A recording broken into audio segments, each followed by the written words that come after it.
Bueno, ahora vamos a replantear un circuito en el cual vamos a aplicar las técnicas y las teorías en la solución. En este caso vamos a demostrar la regla del divisor de corriente en los circuitos de corriente alterna. Lo lógico es poder visualizar que en este circuito vamos nosotros a replantear la solución aplicando esta metodología, ya que por lo general la mayoría de nuestros alumnos, cuando dejamos una acción o un ejercicio abierto, por lo general siempre, de lo siempre, hacen el planteamiento y la solución aplicando el método de análisis de mallas, pero nunca hacen este tipo de reflexión de las reglas del divisor de corriente o divisor de tensión según sea el caso. En este caso vamos a replantearlo de esta manera. Lógico, este ejercicio lo vamos a hacer de tal manera que lo hacemos teórico y lo vamos a demostrar experimentalmente por medio de una acción, ¿sí?, de elementos propios para poder armar el circuito. Lógico, las características de tensión y voltaje van a estar en función a las características nominales de los elementos. Aquí vamos a tener resistencias de 75 ohms, ¿sí?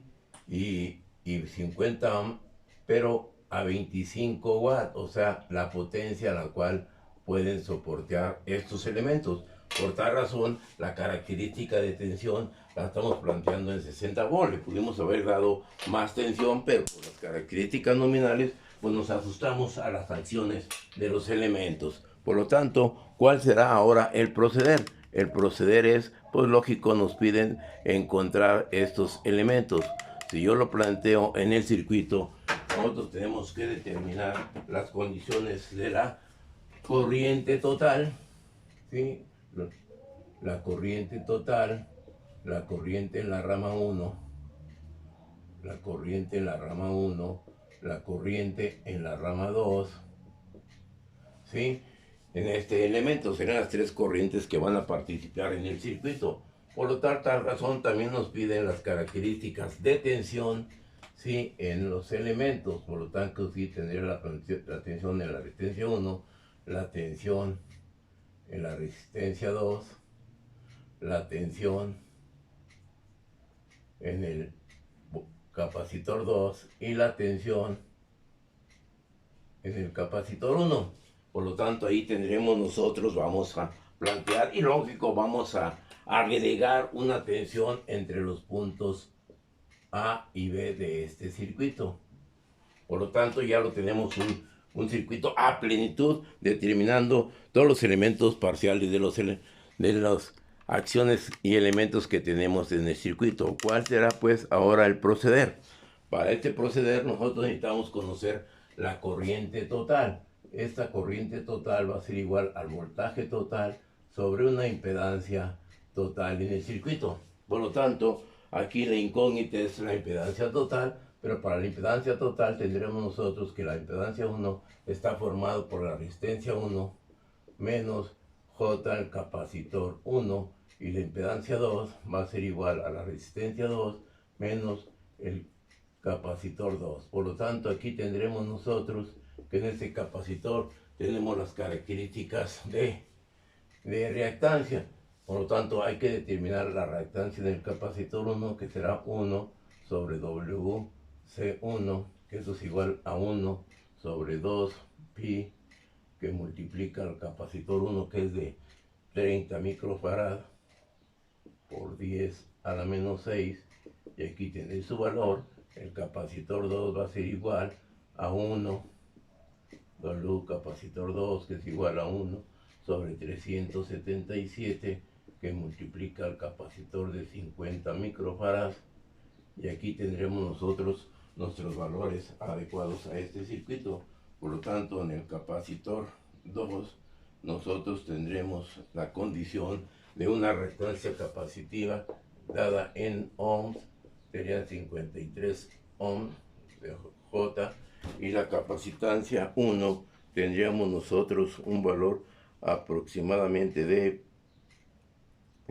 las características de ese capacitor será de 88.4 ohms. Por lo tanto, ya determiné las reactancias y las oposiciones de los capacitores. Por lo tanto, nos queda determinar que la Z1 es igual a 75 menos J 88.4 y la Z2 es igual a 75 menos J 53 ohms. Esto dado en forma polar, tendremos las condiciones de esos circuitos de la siguiente manera, que la Z1 va a ser igual a 115.93 cis de menos 49.7 ohms, y la Z2 tendremos un valor de 91.83 cis de menos 35.25 ohms. Aquí cabe recalcar que cuando yo doy mi clase, yo participo, hago el planteamiento y los chamacos son los que me dan los resultados. Para hacer esto más ágil y más práctico, lo hacemos de esta manera porque no queremos alargar el tiempo en el video de esta clase. Por lo tanto, ya tengo la Z1 y la Z2, por lo cual ahora la Z total o Z en paralelo del circuito va a ser igual a Z1 por Z2 sobre Z1 más Z2, que eso sería igual a la Z1 115.93 cis de menos 49.7, que multiplica la Z2 91.83 cis de menos 35.25 sobre la suma 115.93 cis de menos 49.7 más 91 cis de menos 35. Lógico es, pues ahora nuestra Z en paralelo o la Z total va a tomar un valor resolviendo este circuito, ¿sí?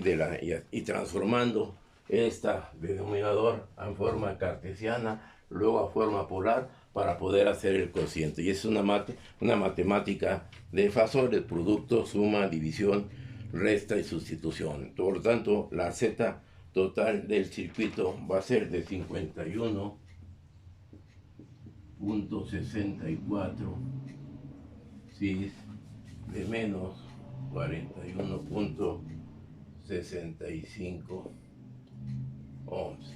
Por lo tanto, ahí tengo la impedancia total del circuito. Con esa impedancia total del circuito, pues ya podemos hacer el replanteamiento para la corriente total. Por lo tanto, la corriente total será igual a 60 cis de 0 grados sobre la impedancia total del circuito, que es 51.64 cis de menos 41.65. Por lo tanto, esa corriente total lo vamos a poner aquí en la parte de arriba, que son valores que vamos a retomar, que nos va a dar un valor de 1.16 con un cis de 41.65 grados. Por lo tanto, aquí tenemos ya la impedancia total, y es la incógnita de la primera pregunta que nos piden en el circuito, esa corriente total del circuito. Por lo tanto, ahí está reflejado la solución primera de el planteamiento de la solución de los elementos. Lo dejamos aquí para que ustedes lo revisen, lo chequen y retomen el planteamiento en la solución. ¿Sí? Ya tenido eso, esas condiciones y esas características, no nos queda más que determinar la corriente I1 y la corriente I2 a partir de la regla del divisor de corrientes. Entonces borramos esto para poder continuar con el circuito. Desgraciadamente aquí esta educación en línea pues nos refleja probablemente las necesidades que se tienen. No es lo mismo las presenciales, porque pues ahí contamos con los recursos, no muchos, pero sí recursos apropiados para hacer el planteamiento. Por ejemplo, los pizarrones de 2 a 3 metros. Pues aquí estamos reduciendo nuestra enseñanza de acuerdo a las características y condiciones que se tienen. Por lo tanto, ahora vamos a replantear el circuito aplicando la regla del divisor de corriente. ¿Qué nos dice la regla del divisor de corriente? Que para poder determinar la corriente 1 es igual a la corriente total o la corriente que entra al nodo X, va a ser igual a la impedancia opuesta donde queremos conocer la corriente. La impedancia opuesta sería la Z2 sobre la suma de las impedancias más Z2.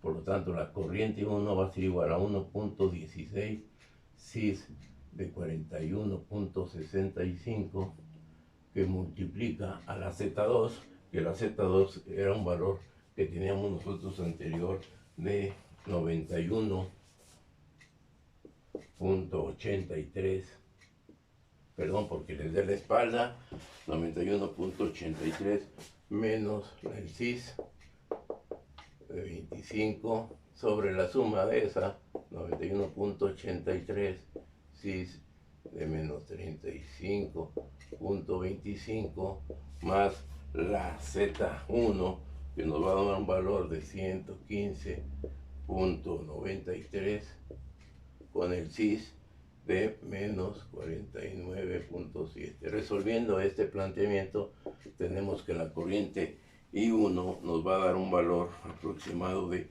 0.522 con el cis de 36.23 grados, y aquí tengo la corriente I1 aplicando la regla del divisor de corriente. Por lo tanto, al igual que lo hicimos con ese planteamiento, lo haremos ahora nosotros con la regla del divisor de corriente para la corriente I2, que me establece que la corriente total que entra al nodo X es igual a la impedancia opuesta donde queremos conocer la corriente, en este caso sería el Z1, sobre la suma de las impedancias que forman el circuito.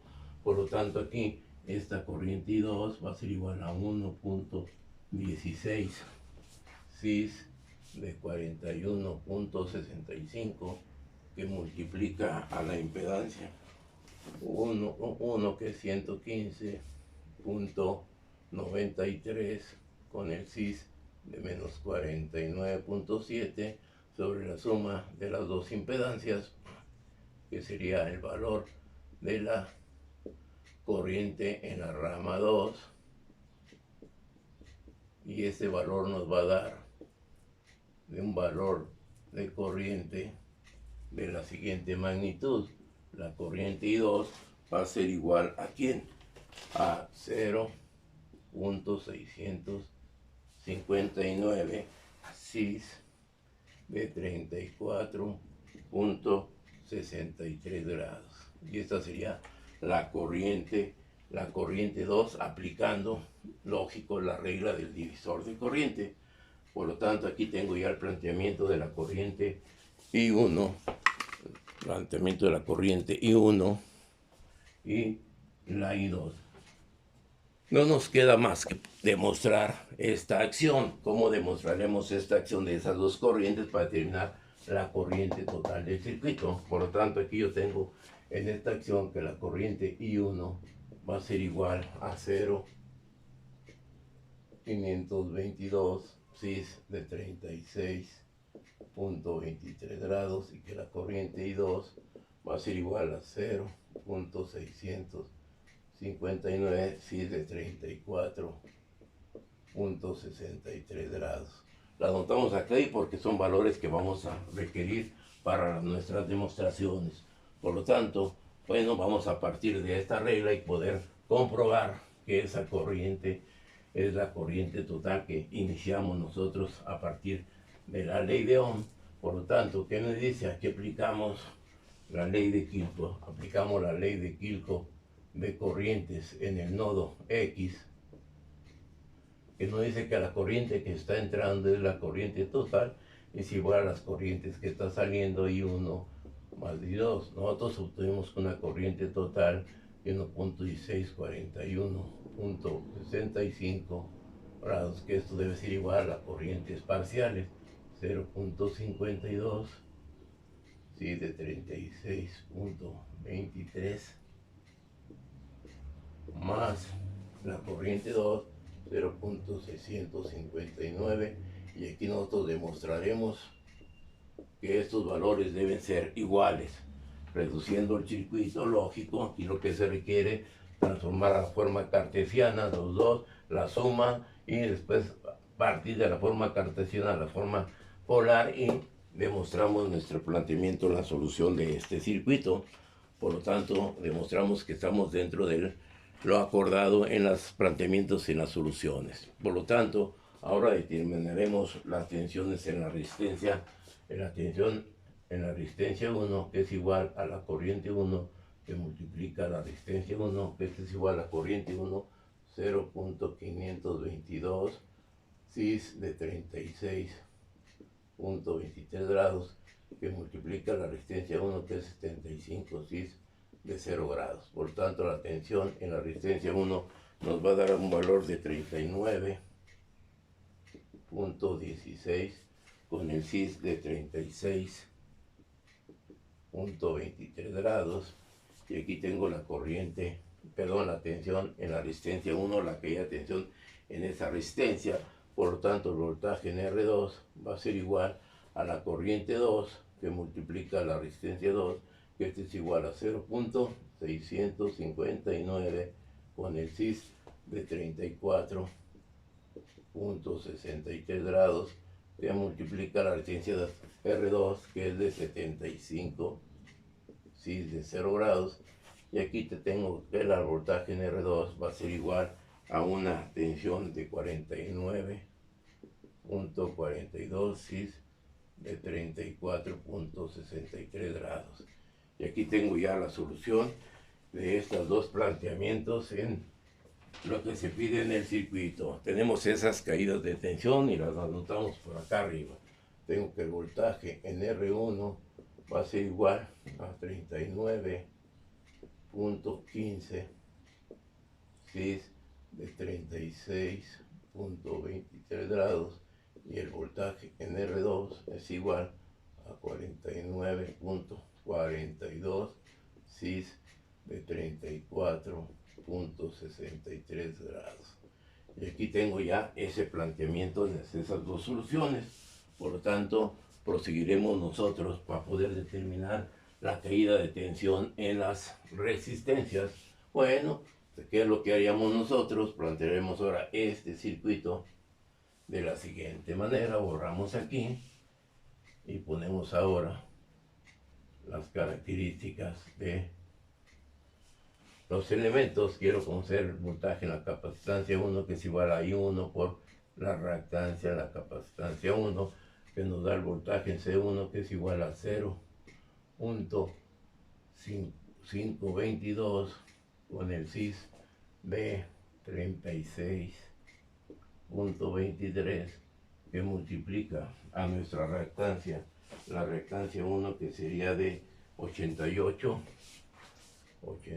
bueno, J 88.4, ¿sí? Que aquí tenemos que el voltaje en C1 nos va a dar un valor de 46.14 con un cis de 126.23 grados, y el voltaje en la capacitancia 2 era la corriente 2, que es 0.659 cis de 34.63, que multiplica a J, que es la reactancia capacitiva en el elemento, que es 53 cis de 90 grados. Bueno, aquí quitamos la J y voltemos que el voltaje en C2 nos va a dar un valor de 34.927 cis de 124.63 grados. Y aquí tengo ya las diferencias de tensión en los voltajes en los capacitores. Por lo tanto, ahora, ¿qué vamos a hacer aquí? Vamos a retomar, de acuerdo a la solución del circuito, el planteamiento y en la solución que vamos teniendo y hemos anotado con la secuencia del circuito. Por lo tanto, ahora procederemos a tomar y a retomar nuestros valores en este elemento. Por lo tanto, aquí nosotros retomamos que el voltaje en el capacitor 1 es igual a 46.14 14, cis de 126.23 grados, y el voltaje en el capacitor 2 es igual a 34.927 cis de 124.63. Ustedes pueden ver que la diferencia es mínima porque tenemos un capacitor de 50 y un capacitor de 30 microfarad. Por lo tanto, las diferencias casi son muy iguales. Y aquí tenemos el circuito lógico. Ya tenemos casi el 90% en la solución en este circuito. ¿Qué nos queda retomar? Bueno, nos queda comprobar. Ahora, ¿qué vamos a comprobar? En el planteamiento, en el seguimiento del circuito. Nosotros ya comprobamos las corrientes a partir de la ley de Kirchhoff de corrientes. Ahora podemos comprobar nosotros nuestro resultado con la ley de Kirchhoff de tensiones. ¿Cuál sería el planteamiento de esa ley de Kirchhoff de tensiones? Que el voltaje total es igual a la suma de las caídas de tensión. Si agarro el brazo izquierdo del circuito, de este circuito puente, quiere decir que sería igual aquí al voltaje en R1 más el voltaje en C1.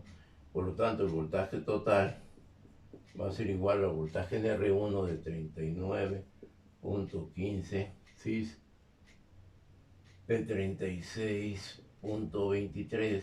Esto va a ser igual al voltaje en C1, que es 46.14 cis de 126.23 grados. Y aquí será la comprobación, o también lo podemos comprobar con el brazo del lado izquierdo, derecho, el brazo que es igual a R2, voltaje en R2, más el voltaje en el capacitor 2.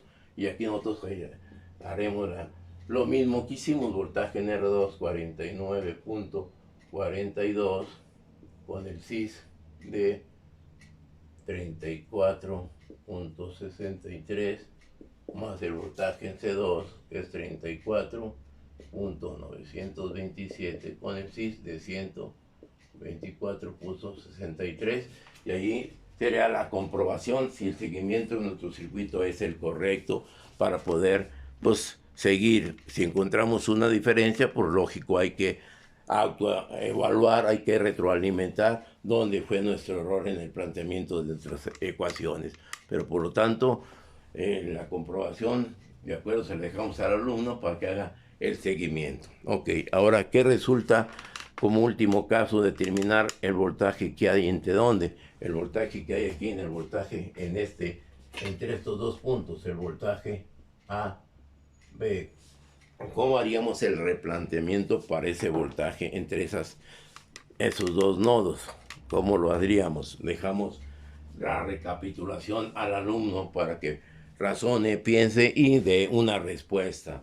Entonces, mientras esperamos la solución o el planteamiento de los alumnos, borramos este seguimiento y esta comprobación para terminar la solución del circuito. Entonces, ¿cuál sería el planteamiento para esta solución? El voltaje que hay entre el nodo A y el nodo B. Le digo nodo porque, entre el punto, más bien porque nodo, pues aquí yo no lo puedo llamar un nodo porque esa corriente que entra aquí es la misma corriente que sale acá, entonces no lo puedo llamar como un nodo. Un nodo para mí es aquel que donde tiene de 3 a 4 o más elementos que concurren a ese punto. Por eso yo lo llamo, aquí sí lo llamaría yo como nodo. Muchos autores aquí le llaman como nodo y a veces lo refieren a tierra, pero bueno, esa es otra historia. Por lo tanto, ¿qué es lo que sucede? Nosotros queremos conocer, puedo hacer el planteamiento de la parte superior del circuito donde tengo las resistencias o la parte inferior donde tengo los capacitores. Por lo tanto, el voltaje AB va a ser igual al voltaje en R1 menos el voltaje en R2. Por lo tanto, el voltaje AB va a ser igual a la diferencia de las tensiones que se tienen de 39.15 cis de 36.23 grados menos 49.42 cis de 34.63 grados. Por lo tanto, el voltaje AB tendría un valor de ¿cuánto? Resolviendo ese planteamiento en la solución del circuito, nosotros encontraríamos que ese voltaje AB será igual a 10.36 cis de menos 151.45 grados. Y esa será la solución entre el voltaje AB. Ok, o cómo haríamos el otro planteamiento. Bueno, pues tan sencillo. Tomé la parte superior del circuito, ahora tomo la parte inferior, y el voltaje AB también sería igual a ¿quién? Al voltaje en el capacitor 1 menos el voltaje en el capacitor 2.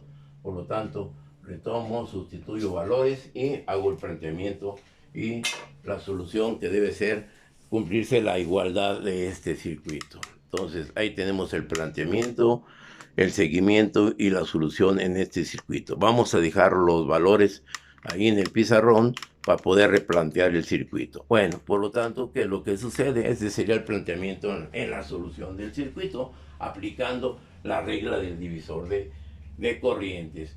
Por lo tanto, ¿qué es lo que sucedería para poder yo demostrar el seguimiento de este circuito y poder autoevaluar la solución del circuito? Pues yo me quedaría preguntar que demostraran ese valor aplicando, pues lógico, la cuestión del análisis de mallas.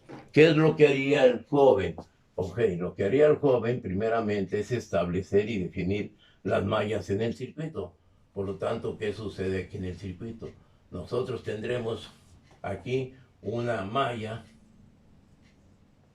y le llamo la malla 1, y aquí tengo la otra malla que serían dos mallas. Establezco la ley de Kirchhoff de tensiones y determino por medio de la solución de la matriz de las dos ecuaciones, una ecuación matricial de 2 por 2, determino la corriente 1, la corriente 2, y lógico ya con las corrientes que tengo aquí, esta corriente menos esta corriente, obtendré el voltaje en R1, o la corriente en R1 será la diferencia de estas dos corrientes, tanto en la resistencia 1 como en la resistencia 2, lo mismo iríamos en la rama opuesta de R2 con voltaje 2. Ese sería el planteamiento que lo vamos a nosotros a demostrar más adelante aplicando el método de mallas. O bueno, o también podemos hacer lo siguiente, poderlo demostrar aplicando otro análisis, y ese otro análisis ya no sería el análisis de mallas, sino sería el análisis por el método de ¿quién? De nodos. Tengo este nodo, le llamo el nodo 1, y este nodo lo refiero a tierra. Entonces voy a aplicar la cuestión en la solución de nodos y tener una matriz de 1 por 1, y ahí obtendré el voltaje que hay entre el nodo X, será el voltaje entre este punto y este punto, para poder establecer esa ecuación en forma de nodos. Conociendo este voltaje que hay aquí, puedo aplicar la regla del divisor de tensión para el lado izquierdo y el lado derecho, y obtengo el voltaje en R1, el voltaje en C1, el voltaje en R2 y entonces en C2, o es lo que nos piden en el circuito, y ya conociendo los voltajes, pues puedo conocer las corrientes en cada elemento, ¿sí? Y ese sería un planteamiento. O el otro planteamiento sería, el otro análisis sería, si me piden determinar la corriente o la tensión en este elemento, pues lógico, yo puedo aplicar el teorema de Thevenin, donde debo establecer una ecuación en la cual tengo un elemento simple de circuito, donde tendría aquí una resistencia, bueno, una impedancia, aquí ponemos nosotros una impedancia de Thevenin, y aquí la Z en el elemento que se quiere conocer será en la resistencia 2 con un voltaje de Thevenin. Y así, pues, hacer los análisis de la solución y demostrar los valores. Entonces, hay muchos métodos para poder llegar al planeamiento de la solución de los circuitos y poderlos demostrar. Paso seguido a esta solución del circuito, no nos queda más que poder demostrar estos valores que tenemos aquí, estos tres, y los vamos a establecer en una tabla para poder establecer la igualdad de la teoría con respecto a la experimental. Aquí nosotros tenemos ya armado nuestro circuito, en el cual tenemos primeramente la fuente de tensión, tengo los elementos de medición, tengo el módulo de cargas y los capacitores en el circuito, así como el osciloscopio. Entonces plantearemos la solución experimental en un momento de este planteamiento mientras adecuamos nuestros circuitos. Ahora aquí tendremos nuestro circuito lo agrandamos para poder ver las características de las conexiones. Por lo tanto, empiezo con la resistencia 1, que la tengo por acá. La resistencia 1, tengo aquí esta terminal. Esta terminal va en serie con el capacitor 1. Del capacitor 1 venimos al neutro del capacitor 1. Venimos al neutro de nuestra fuente. Aquí tenemos el neutro de nuestra fuente, ¿sí? Este color va a la fuente. Y ahí tengo el neutro y la fase va a la R1. Por lo tanto, ahora tengo acá la R2 que va conectado a la entrada, a la fase. De la fase sale al capacitor. Aquí tenemos el capacitor 2 y el cual sale también a la característica del blanco, al neutro en paralelo con el capacitor 1 y a la fuente. Y ahí tenemos ya conectado en serie nuestro circuito y la fuente de alimentación. Esta fuente de alimentación la tenemos conectada en paralelo con un voltmetro de corriente alterna, ¿sí? Y aquí tendremos nosotros, pues, para determinar la corriente, qué es lo que tenemos que hacer en el circuito. Tenemos que conectar un ampérmetro, ¿sí?, en serie con la fuente y a la alimentación de las cargas. Aquí tengo la alimentación de la carga. Por lo tanto, ¿qué es lo que haré? Conecto un ampérmetro. Aquí conectamos un ampérmetro entre estas terminales. ¿Y qué es lo que va a suceder? Ese ampérmetro que vamos a conectar ahí va a estar conectado en serie con la llegada. Entonces, ¿cuál es la llegada de nuestro circuito? La llegada es de la línea de la fase, es este punto. De este punto va al ampérmetro y del ampérmetro sale a la carga, que será la corriente total que nos va a medir el instrumento al aplicarle una tensión. Conectamos, observemos, tenemos aquí para medir voltaje de continua, pero nosotros queremos medir corriente. Si no sabemos la corriente, ponemos en la escala de 20 amperes y la salida de nuestro ampérmetro sería ¿a dónde? A la carga. Y aquí conectamos, lo abrimos este elemento. Por lo tanto, ¿qué es lo que sucede? Tendremos nosotros, bueno, para podernos auxiliar de otro instrumento de medición que sería otro voltmetro, ¿sí? Este voltmetro para checar si cerciorarnos que las magnitudes de tensión son las correctas. Tenemos aquí este elemento conectado en paralelo con la fuente. Por tal razón, pues ya tendremos completado nuestro circuito para poder medir esa magnitud de tensión y comprobarla con el analógico. Y aquí tengo ya nuestro otro voltmetro conectado a la fuente. Entonces tengo el ampérmetro, tengo un voltmetro de corriente alterna y tengo el otro voltmetro analógico para comprobar esas magnitudes. Por tal razón, ahora, ¿qué es lo que sucede? Procedemos a energizar nuestro circuito. Tenemos la fuente de alimentación, ¿sí? Energizamos la fuente con este interruptor con su debida protección y ahí tengo ya alimentada la fuente. De la fuente conectamos también al interruptor propio de la fuente de corriente alterna. Ahí lo tenemos, ya tenemos en disponibilidad de poder medir la tensión que le vamos a alimentar al circuito variando el dimmer. Entonces ustedes pueden ver que ahí empieza a aumentar y también aquí nosotros tenemos en este voltmetro la corriente que estamos alimentando. Aquí tengo 29 y tengo la corriente que está aumentando. Al aumentar la tensión le damos un voltaje de 60 volts, 49, nos vamos a 60 volts. Vemos que la corriente está aumentando y nuestro voltaje, aquí tenemos aproximadamente los 60 volts en el voltmetro digital y en el nuevo voltmetro analógico. Por lo tanto, la corriente que estamos midiendo es una corriente aproximadamente de punto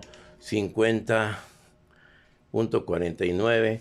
Nuestro voltaje disminuyó poquito, lo aumentamos a los 60 y tenemos 0.52 amperes. Esa sería la corriente total y la manifestamos aquí en nuestras mediciones y es 0.0.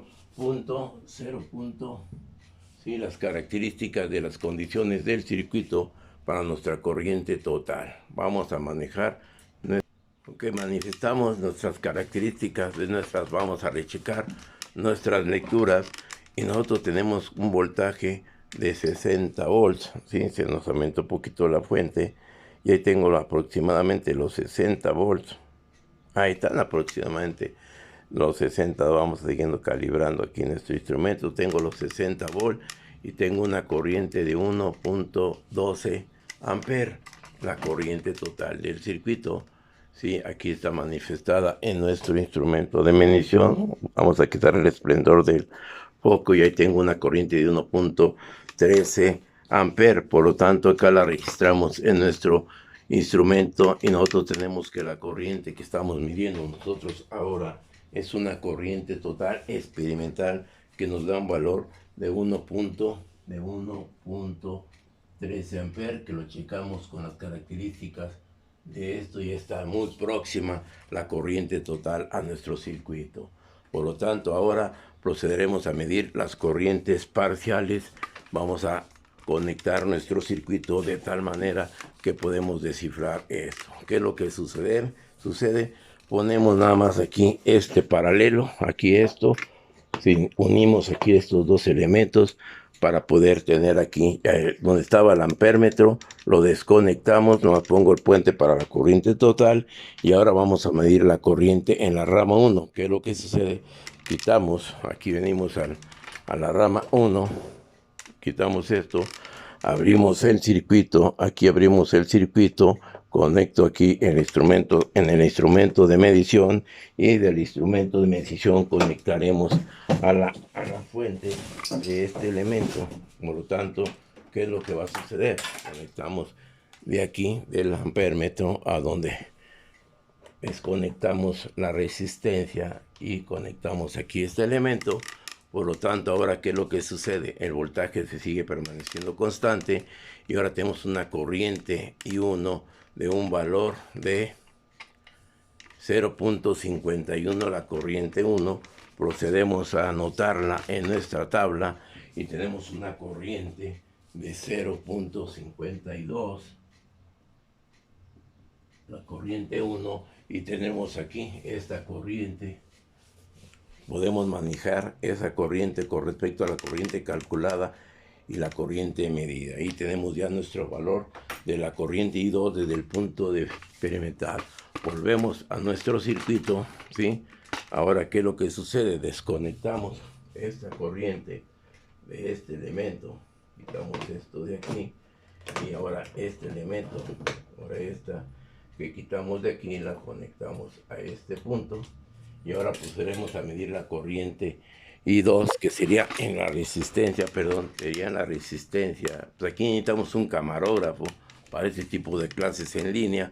Le quitamos este elemento, ¿sí? Para la corriente I2 lo conecto al ampérmetro y del ampérmetro iría a la rama 2 y lo tengo en este elemento y voy a obtener un valor de corriente de 0.63 y esa sería la corriente experimental. La corriente en la rama 2 nos vamos allá, esa corriente que estoy determinando es la corriente que tengo en la rama 2 y nos da un valor de 0.63. Lo anotamos, 0.63, y checamos nosotros nuestro valor de la corriente I2, que es 0.65, es igual aproximado a la corriente en la impedancia, ¿sí? En esa rama 2. Por lo tanto, vamos checando nuestros valores calculados con nuestros valores medidos. Lo retoman ustedes, aquí yo lo dejo yo, para que vean los valores teóricos con los valores experimentales. Retiramos la cámara para que ustedes puedan checar. Le damos este zoom para que ustedes puedan checar esta acción. ¿Qué es lo que va a suceder ahora?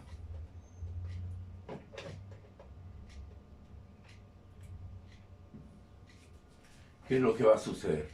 Ya lo checaron, ya lo retomaron, ya vieron las actitudes de este elemento, de esta acción, para poder continuar con nuestro ejercicio, para poder, ahora lo que nos faltan, las caídas de tensión en cada uno de los elementos del circuito. Por lo tanto, le echaremos mano ahora del mismo multímetro, porque no contamos con más instrumentos para llevar a cabo este tipo de experimentos.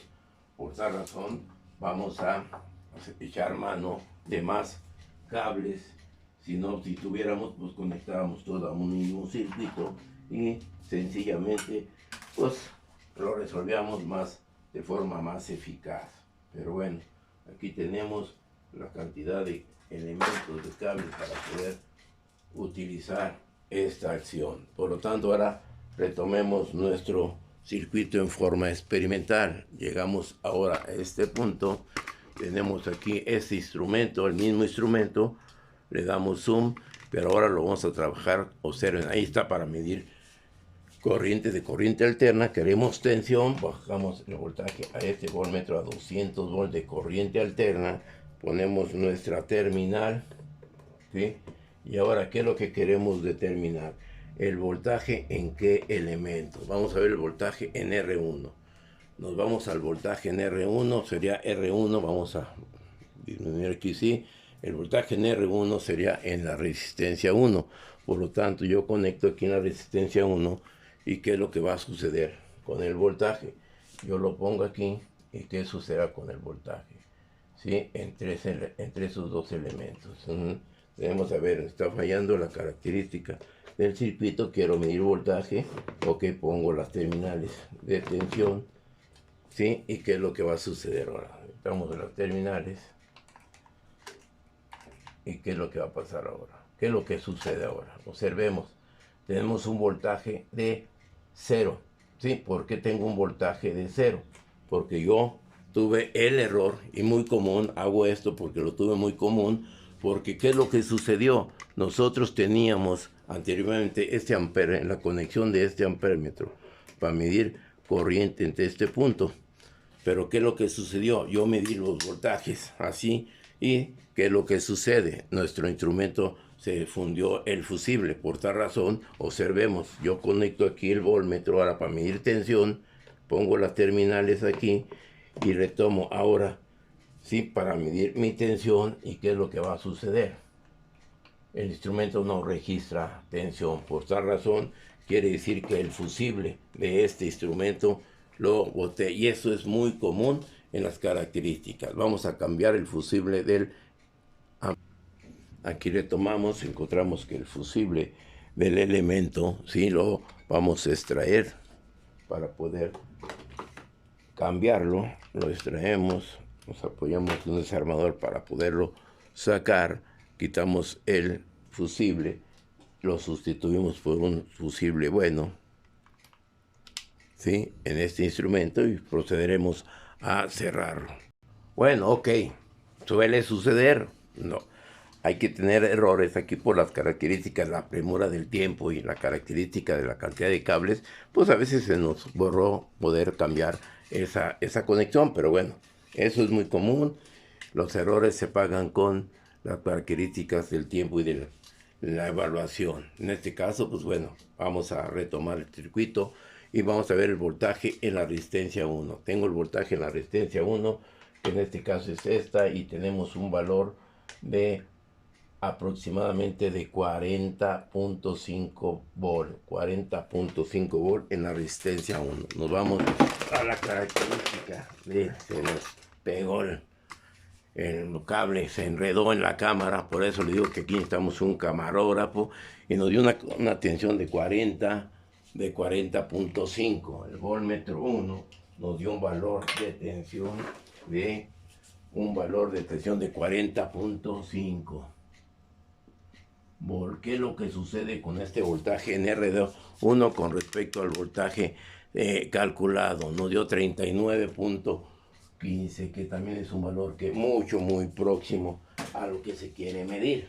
¿Estamos de acuerdo? Entonces vamos retomando y vamos verificando en forma teórica con lo experimental este tipo de enseñanza. Por tal razón, esa es la gran ventaja que tenemos en este tipo de materias. Por lo tanto, ahora retomamos ahora nuestro circuito para tener el voltaje en R2. Ahora el voltaje en R2 es en la resistencia superior y tendremos un voltaje de ¿cuánto? Un voltaje de, si vemos nosotros qué es lo que pasó con nuestro instrumento ahorita que se nos estropeó la cámara, se nos cayó el instrumento y vamos a retomar esa conexión, ese valor. No nos da lectura del instrumento, qué es lo que está pasando, qué es lo que está sucediendo. Nomás se nos cayó el instrumento y vamos a retomando las características de nuestro circuito. Pues lógico, ahora vamos a medir el voltaje en la resistencia, como decía, superior, y vamos a registrar su valor con el instrumento. Vamos a darle un zoom para poder, ¿sí?, percatarnos de la conexión. Ahí tengo el instrumento y tengo el voltaje en la resistencia 2, que me va a dar un valor aproximadamente de 50 volts, 50.5. Por lo tanto, registramos nuestro valor en nuestra tabla y podemos comprobar que el voltaje en la resistencia 2 nos da un valor de 50, aproximadamente 50 volts. Y este valor de voltaje con respecto al voltaje que tengo acá está muy próximo. Entonces estamos verificando que nuestras tensiones están dentro de lo que es razonable y un lógico, con un pequeño grado de error con respecto a las mediciones. Ahora nos vamos al capacitor a medir la tensión en el capacitor 2. Por lo tanto, nuestro capacitor 1 es el que tenemos aquí, y este capacitor, si lo alcanzamos a visualizar, ¿sí?, tenemos una tensión en ese capacitor. Aquí lo veo, lo retomo 40 no, se nos zafa 44 volt aproximadamente, 44.7. Retomamos acá y vemos nuestro valor, que va a ser de 44.7, nuestro valor que tendremos en el capacitor 1, 44.7, que este valor lo comprobamos con este valor, que es mucho aproximado, ¿sí? Y ahora por último nos vamos al capacitor 2. Nos retomamos aquí la imagen y ahora tenemos el capacitor 2, que es este capacitor con respecto a la tensión. Ahí visualizamos los dos elementos, el voltmetro y el capacitor. Lo pongo en paralelo y nos va a dar un valor, quizá que esté yo estorbando. Lo retomamos acá y tengo un valor de ¿cuánto? De 33.7 volt. Nos vamos acá, 33.7 volt. Lo anotamos en la tabla y nos da un valor de 37. ¿Dónde está el marcador? Ajá. Bueno, lo marcamos con esto de 37.2 volt. Que esto comprobado con esto, pues estamos dentro de lo próximo en esas lecturas. Por lo tanto, ya hicimos la cuestión desde el punto de vista experimental. Ok, ¿qué es lo que sucede? Ahora sucede las condiciones que nosotros tendremos, que pues que la corriente total tiene un ángulo de desplazamiento como las corrientes parciales.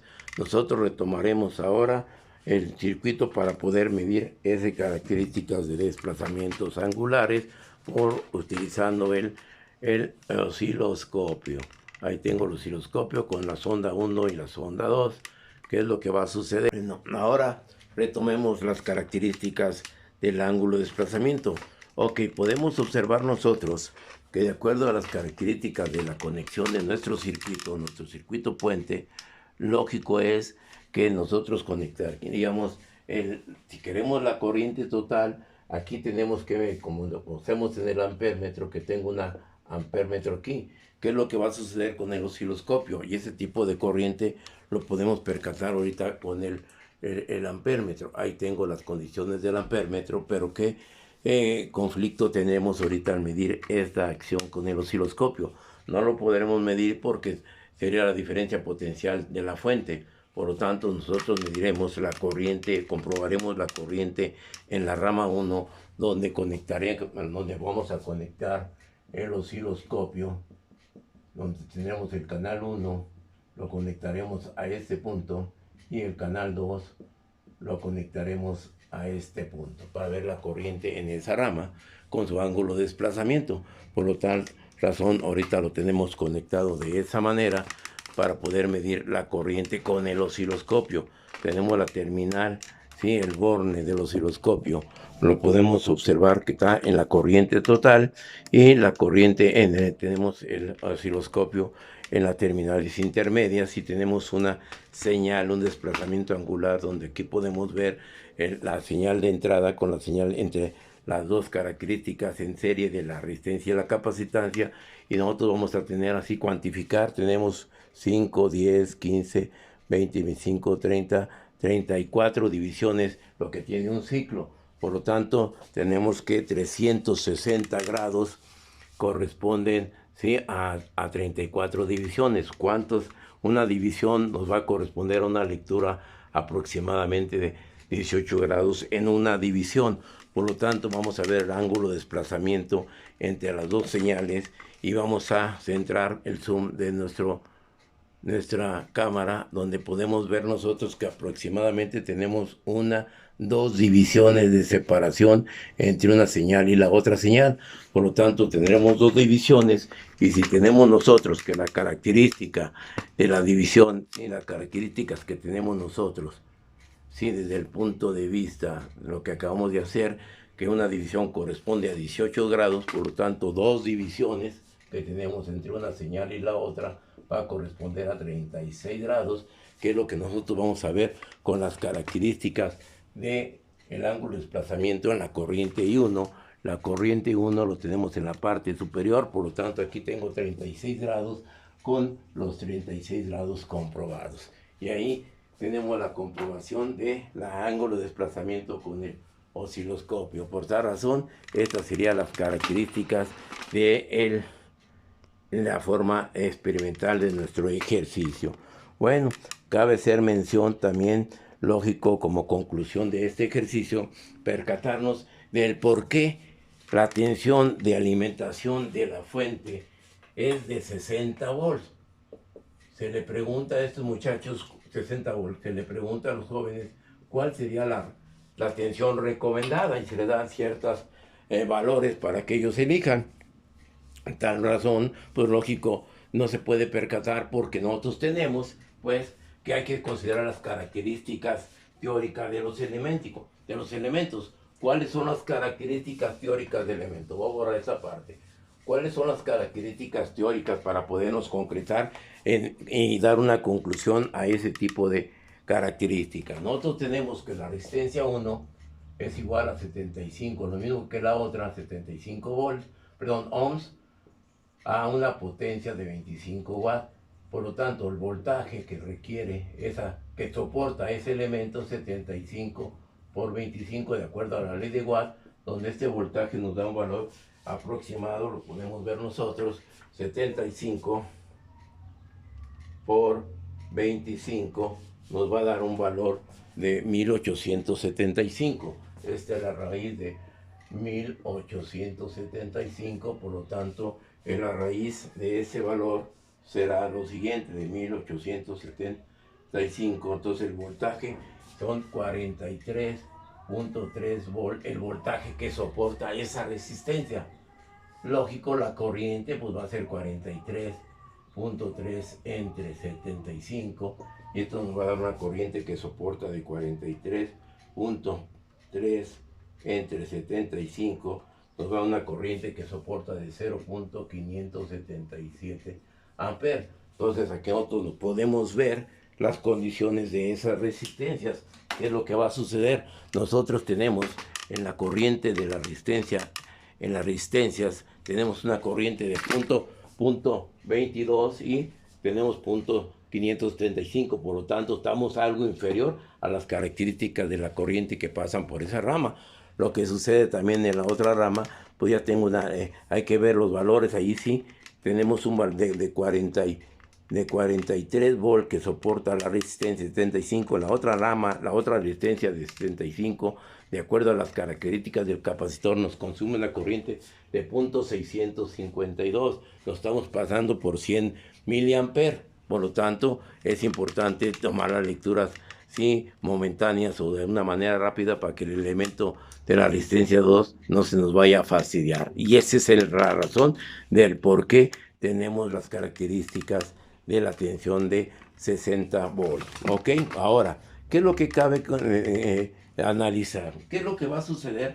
A mí, en lo general, en lo particular, más bien, ¿qué es lo que va a suceder? Yo, por lo general, este tipo de circuitos los reflejo para un circuito puente, donde yo puedo conectar entre estas terminales, entre estas dos terminales, yo podré conectar las condiciones de otro elemento. Si ustedes gustan una inductancia en este circuito, donde la inductancia tengo vamos a suponer que sea de 10 milihenrios, y poder determinar las corrientes en cada elemento. Entonces, ¿qué es lo que va a suceder ahora en este circuito?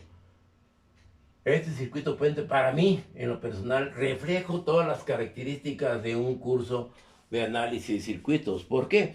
Porque aquí yo puedo aplicar análisis de mallas, ¿sí? Aplico el análisis de mallas para este circuito y tengo 3 mallas que lo puedo realizar. Aplico también las características de nodos y aquí defino los nodos del circuito. ¿Estamos de acuerdo? Entonces ya tengo 2 análisis y puedo establecer también el análisis de la transformación. Yo puedo hacer aquí, transformar este circuito de esta manera, ¿sí? Puedo transformar esta conexión aquí, donde tengo el capacitor, donde tengo aquí el otro capacitor, y hago la transformación del circuito de esta estrella, ya sea superior o ya sea inferior, y reduzco análisis de mallas, nodos, ¿sí? O si lo puedo reducir, ya tengo otras 2 en paralelo y ya resumo esta condición a una impedancia en serie y resuelvo las características del circuito, pero no es tan sencillo, sino que tiene ciertos grados de complejidad. Y para mí ese circuito puente yo lo puedo establecer para todos los análisis, inclusive también para el análisis de Thevenin y el análisis de Norton, para un circuito puente. Entonces cabe hacer mención las condiciones de esos circuitos. Espero pues no haberlos fastidiado con la solución del circuito, ya que pues, realmente se quiere concretar la teoría con lo experimental, que es parte del proceso de una enseñanza-aprendizaje. Por eso nosotros tenemos modelos en los cuales pues pueden manejar las características en línea. Hay muchos modelos, que puede ser el modelo SAMR o puede ser el modelo que para mí es más apegado, el modelo ADDIE, o sea, análisis, desarrollo, diseño, investigación y evaluación. ¿Estamos de acuerdo? Entonces, que pasen un feliz día y estamos en continua y constante esperando sus opiniones y recomendaciones. Aquí tenemos pues ya establecido la teoría y la práctica. Hasta luego.